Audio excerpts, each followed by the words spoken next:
doubt me, I'm a hustler. Ask about. I'm a hustler. I got love for my Girl, you wanna come to my hotel?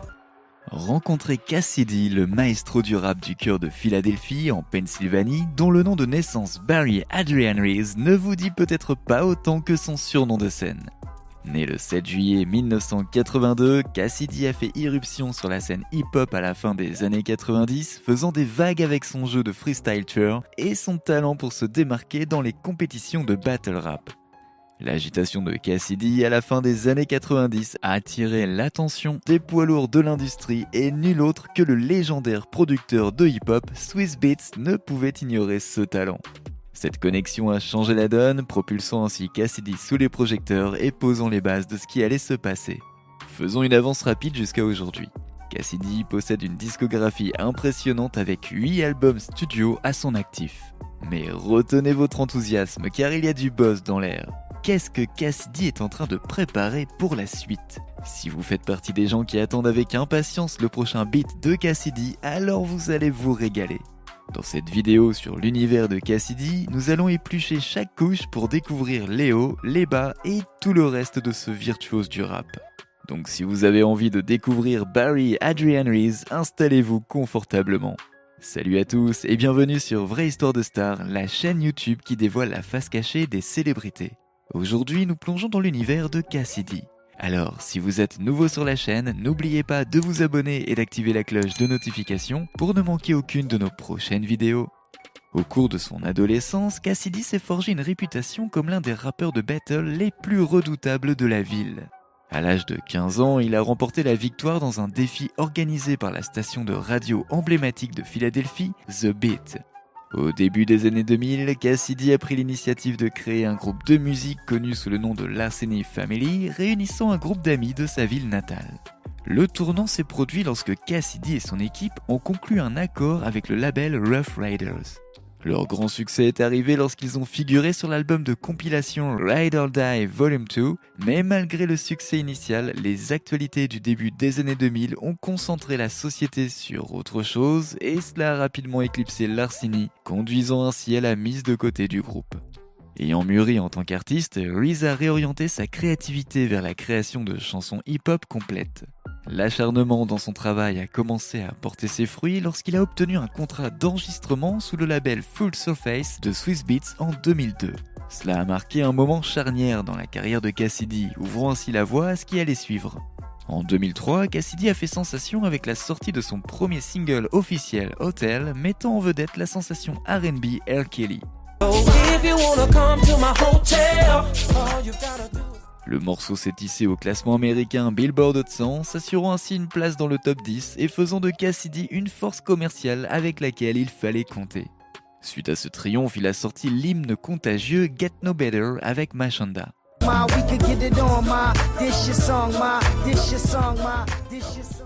L'année 2004 a vu la sortie du premier album de Cassidy, Split Personality, avec le premier single My Drink and My Two Step, qui mettait non seulement en valeur ses prouesses vocales, mais vantait également la production de son mentor, Swizz Beatz.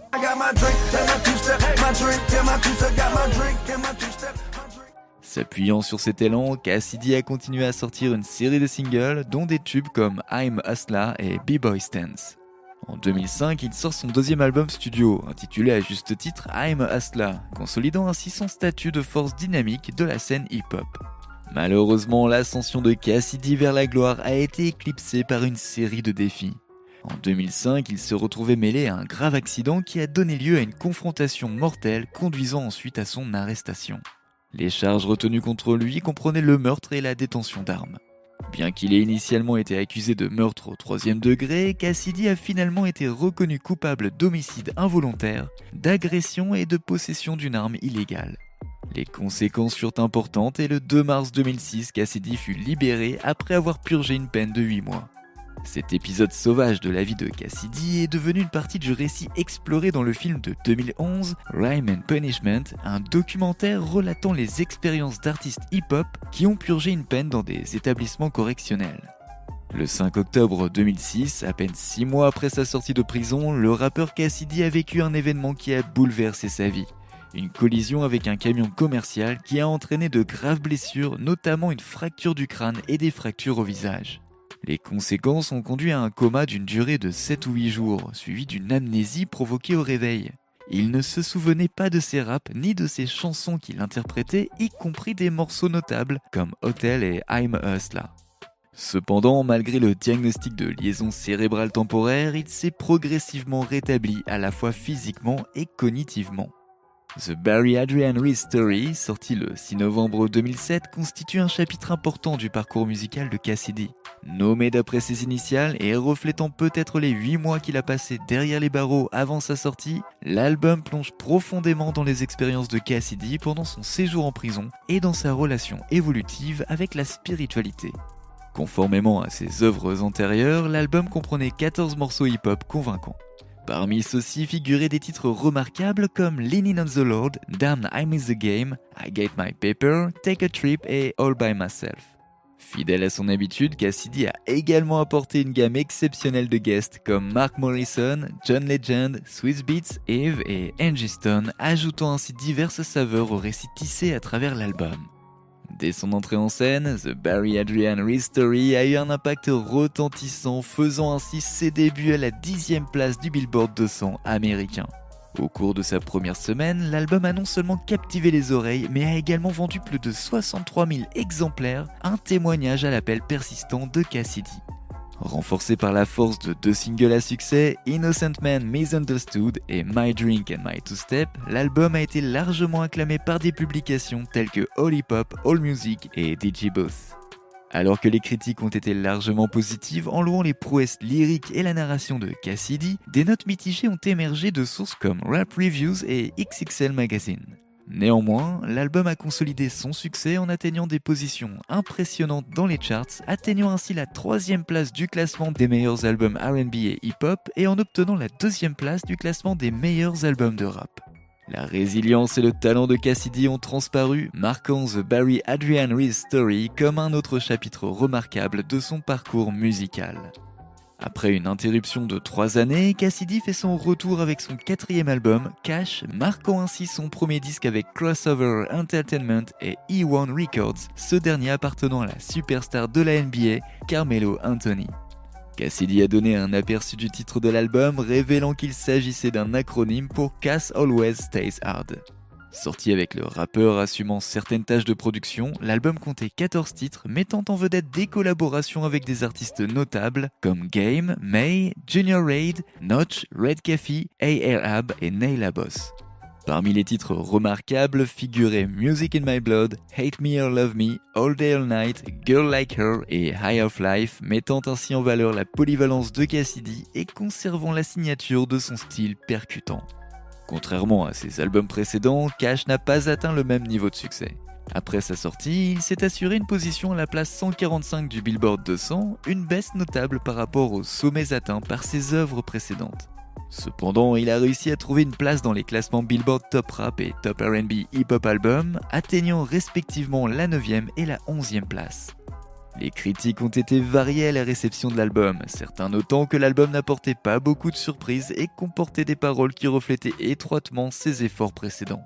Steve Jones de Rap Reviews lui a attribué une modeste note de 7 sur 10, reconnaissant son style familier.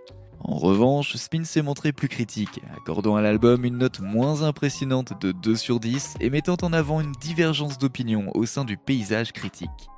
Après Cash, Cassidy n'a sorti aucun nouvel album studio. Cependant, il a gardé ses fans engagés avec une série de mixtapes dont My Ham Music AP3 en 2012, Don't Trust Anybody en 2013, Don't Trust Anybody 2 Raw and Uncut en 2015, Don't Trust Anyone 3 en 2015 et Da Barbarian en 2016.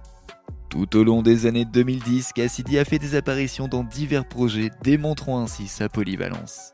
Les mentions notables incluent If You Love Me de DJ Absolute, And Offshore de Prince Negafelaga et Coast to Coast d'Infamous Haze.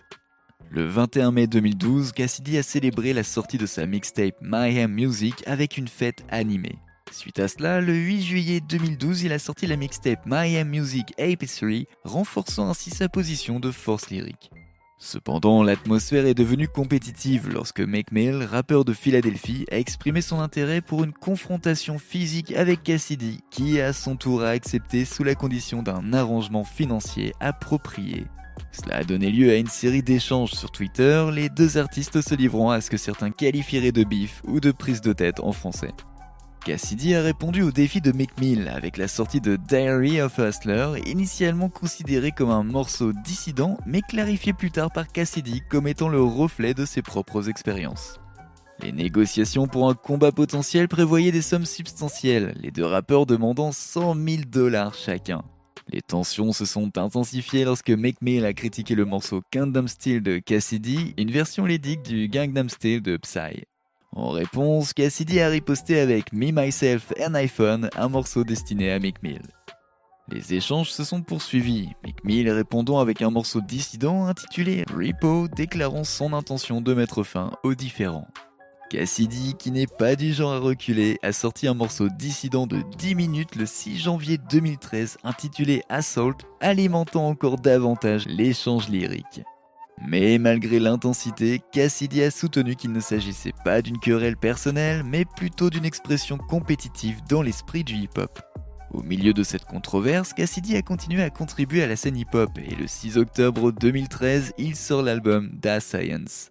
L'interview en studio du réveillon du Nouvel An 2017 avec DJ Wookid s'est transformée en un régal inattendu pour les fans de Cassidy et Sweet Beats. Au-delà de la séance de questions-réponses tant attendue, les deux rappeurs se sont livrés à une séance de freestyle spontanée et divertissante. L'événement animé a été capturé dans un clip vidéo de 8 minutes qui a été visionné plus de 450 000 fois sur YouTube. Pour les passionnés de Cassidy, de Swizz Beatz ou des deux, la vidéo est devenue un incontournable mettant en valeur la créativité spontanée des artistes et offrant une expérience mémorable à leur public. En 2021, Cassidy a accusé Tory Lanez, actuellement en prison, d'avoir volé sa réputation. Cassidy a publié un morceau dissident intitulé Perjury en réponse au plagiat présumé de Lanez. La querelle a commencé en juillet lorsque Cassidy a appelé Tory après avoir effectué un freestyle dans l'émission de radio Funkmaster Flex. Cassidy a publié une vidéo sur Instagram mettant en évidence des cas où les lignes de Lanez reflétaient étroitement les siennes.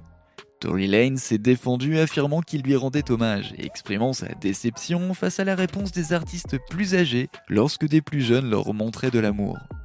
La saga dissidente entre Cassidy et Tory Lanez s'est prolongée pendant des semaines avec Cassidy qui livrait des punchlines formidables qui n'ont apparemment pas trouvé écho auprès de Tory. Pendant ce temps, Cassidy reste actif sur sa page Instagram Cassidy Lasseni, offrant ainsi aux fans des morceaux de rap et des actualités sur sa carrière. Bien que cela ne soit pas confirmé, il y a des indications selon lesquelles un album pourrait être en préparation, laissant ainsi les fans impatients de voir ce que Cassidy a en réserve pour l'avenir. Et selon vous, qu'est-ce que Cassidy nous prépare ? N'oubliez pas de laisser des commentaires pour partager avec nous votre avis et opinion sur toute cette histoire et peut-être nous apporter des idées neuves sur tout ça. N'oubliez pas de cliquer sur le bouton d'abonnement pour rester à jour sur toutes nos vidéos. À bientôt.